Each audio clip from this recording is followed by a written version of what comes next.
I'm Courtney Murphy, Denver Metro Realtor. It's May 1st, which means we're about to embark on the heavy real estate season here in Denver, Colorado.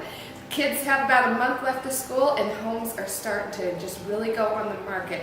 Although, even though more homes are coming on the market, we still have that inventory problem. So if you're planning on buying a house this summer, it's still competitive. And so that's what I'm here to talk to you about today, is how to submit a really great competitive offer if you're planning to buy a home. So the first step in buying a home, and especially in this competitive market, is having a great team behind you. And when I talk about a great team, I'm talking about a lender and a realtor. So first off, usually what you do when you buy a home is you get a lender, get your pre-approval done. But it's very important to go with the right lender. Listing agents, when you submit an offer, will look at who your loan is with. And just like any profession, there are great lenders and there are not so good lenders, and there are lenders that have better reputations. And when a listing agent gets an offer and they're talking to their seller about it, they'll say, hey, they're working with such and such lender. I've worked with them before, they get things done. Or I'm not real sure I like working with this lender. So it's important you pick a good lender. And some of the lenders that may come to mind may not be the best lenders. For example, maybe a big national brand that you see their commercials on TV all the time. You may think, hey, they're big, they're great to work with, they're well known. May not necessarily be the best lender as you might think. Another misconception is that the best place to go is your bank. Lots of people go to their bank right away to go get a loan. It's not always the best choice. Mortgages are not the only business that banks are in. They don't necessarily specialize in mortgages. It may just usually be one little piece of things they do. And for example, a lot of bankers don't work weekends. Your mortgage person at your bank may not be available for you on a Saturday. My suggestion is to go to several lenders, 3 or 4. You want to do that anyway because different lenders can get you different deals. So you want to shop around for deals anyway. So my suggestion is to go to a few different lenders, find out who has the best deals, but also to find out who's giving you the best customer service. Are you having to give them a call back to find out if you were approved? Or are they on the ball? Are they giving you a call and staying on top of it? And that is the lender that I would go with.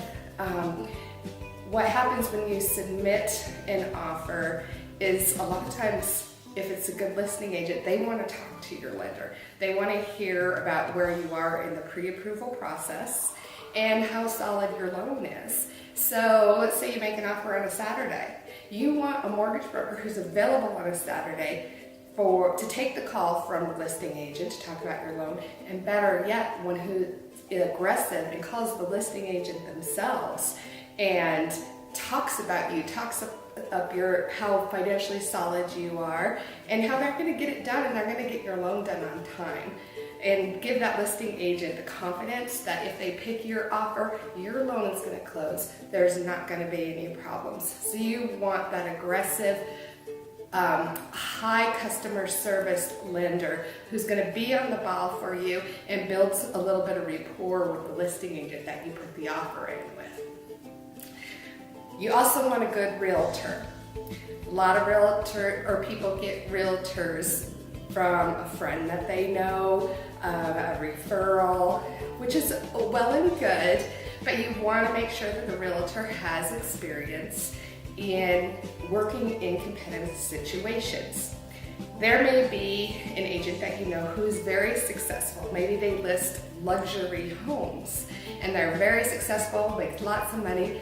However, maybe they haven't had a lot of experience in taking buyers out, and especially maybe in some competitive price ranges. That may not be the best realtor to take out while you're looking at houses and putting in winning offers with you. And you may have a friend who's a realtor. how good are they, and again, how much experience do they have? They may be great people, very trustworthy, you know them well, but do they have the experience in working in those competitive offer situations? What I would suggest is, if you sit down with a realtor, to ask them, what are their strategies for winning offers? And after watching this video, you'll know what some of those strategies are, so that you'll know what sorts of things you'll expect to hear them say. The winning team is very, very important. Before you even start house shopping, having the right people behind you can make a difference in whether you win or lose an offer on a home. My first question for you is, how are you paying for your new home? How you're paying for your home does make a difference in how competitive that you can be in your offer. For example, are you paying in cash? If you're paying in cash, you're already walking in pretty competitive, because the number one reason that contracts fall through on houses is because of financing. So if you're not doing any financing, you're walking in real competitive. However, most of us can't buy a house with cash, so the next best loan that you can get, or the best loan that you can get, is a conventional loan. And the reason being is conventional loans don't have some of the restrictions that an FHA or a VA loan have. For example, an FHA loan or a VA loan have certain restrictions when it comes to the condition of the home. They, for example, if there's peeling paint or a broken window, they want these things fixed before they'll approve your loan. So homeowners would prefer to go with a conventional loan that aren't quite so strict in some of their financing rules. Also, if you're shopping with a down payment grant, down payment grants are great, especially if you weren't able to purchase a home without one. However, this again is going to make you just a little bit less competitive, because it's one more thing that has to get processed before your loan can be approved. But don't fret, even if you're shopping with an FHA loan, lots of people do, even if you have a down payment grant.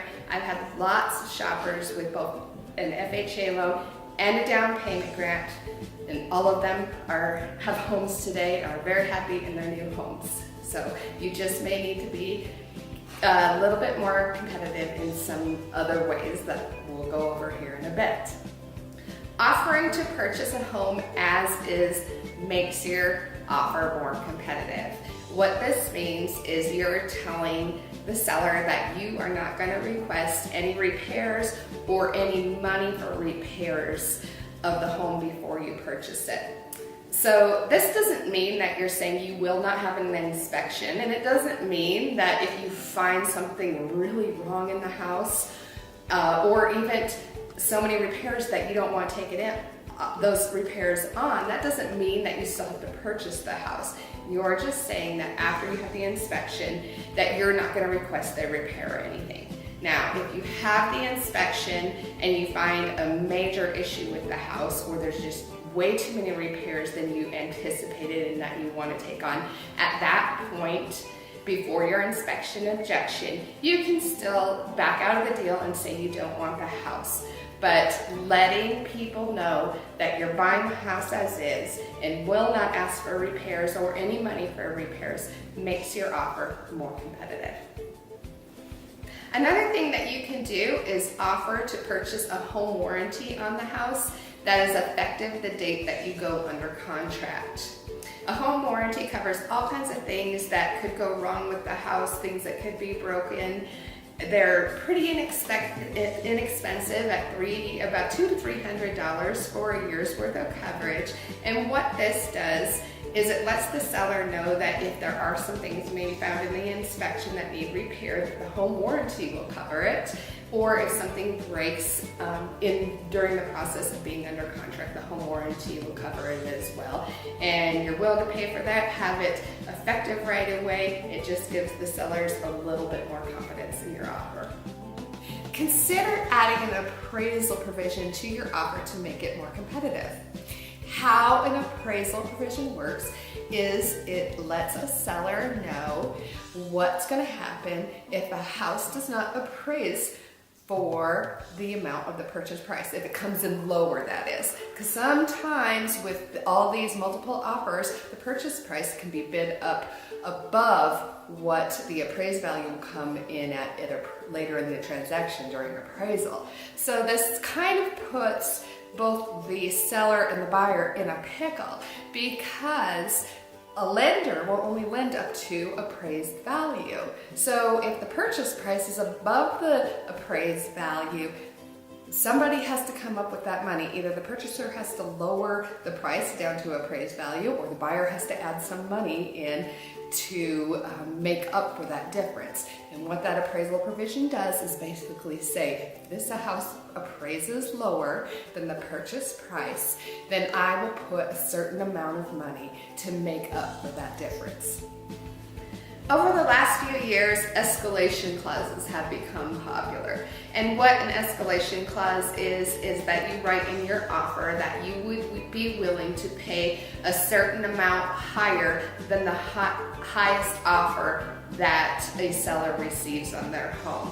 So you would say something like, I agree to pay $5,000 above the highest offer received on the home up to this amount, a certain amount that you're willing to pay. So there can be a couple issues with this. First of all, you are telling the seller exactly how much you are willing to pay for this home. So even if they don't receive any offers that come even close to what you're offering, they could just counter back at the highest amount that you told them you would be willing to pay. Secondly, not all listing agents and sellers appreciate escalation clauses. In fact, some homes on the MLS even state in the broker notes, we do not accept any escalation clauses. So you may want to have, if you're considering an escalation clause, you may want to have your realtor contact the listing agent to find out if that's something that they would accept. Another way to make your offer more competitive is to be flexible with your possession date. So just because you close 30 days from now doesn't mean that you have to take possession of the home right at closing. It's a great idea to have your realtor call the listing agent and find out what is ideal for the seller. Maybe they need to find a new home, and if you put in there your offer that you'll allow them to stay in the home 30 days, 60 days, whatever their ideal situation is, that can make a big difference even compared to the purchase price. Your purchase price offer may be $5,000 under what their highest offer is, but if you're willing to give them the time to maybe shop for a new home and make their transition into another living situation easier, you could win the offer based on your flexibility. Now, if you can afford it, it's even better to put the offer in that you'll let them live there free of charge. However, you can always, if that's not affordable for you, you can always offer it as a rent back situation where you are getting compensated for the time that you are letting them stay in the home. Not as competitive in your offer, but if you need to do it, you need to do it. But be flexible with your possession date. It will make your offer more competitive. I would highly suggest, if you're shopping in a competitive price range, that you do not have any contingencies in your offer. And a contingency is an event that has to take place in order for you to purchase the home, which is most often the biggest contingency you see is contingent on you selling your home. So I know the timing of the perfect move and the perfect transition, if you have a home to sell and you're purchasing a new one, can be difficult. And sometimes it seems like, well, if I purchase a house first, that makes it much easier. However, you are not as competitive if the offer you're putting in towards a seller is based on being completed if you sell your home. So sell your home first before you start your shopping. My last piece of advice for you is to write a letter to the seller. I know some agents will tell you it doesn't make a difference. but I can tell you from experience, more than one time I have had a listing agent tell me that my buyer won an offer because of their letter and that their letter made the difference. What do you put in this letter? Well, you're writing a letter to the seller telling them what you like about their home, why you want their home, and maybe how you can see yourself there in the future, and tell them about your family. Who are you? Tell them about the members of your family, about your kids, what you're into, what you like to do, and include some pictures. Sometimes you can pull on a seller's heartstrings, and that will make the difference in who purchases their home. I know last year I had a home that I had listed and put on the market, and the seller had a nice elderly couple that lived next door to him. And one of the things that he had told me that was important to him was getting good people in his home, because he wanted his neighbors to have good neighbors. So writing a letter, yes, it can make a difference. Hopefully I've given you some new information today on how to be competitive with your offers when you're purchasing a home in this very crazy seller's market we have here in Denver. Remember, the most important thing you can do right out of the gate is get a great lender and a great realtor. If you are shopping in the Denver area and you don't have a realtor, give me a call. I've had lots of experience working with home buyers in a competitive situation and writing great offers. So I'd love to work with you. Give me a call, let's talk. And also be sure to subscribe to my YouTube channel. I post videos of model homes around the Denver area, real estate advice. Subscribe so you can be tuned in. Have a great day. We'll see you soon.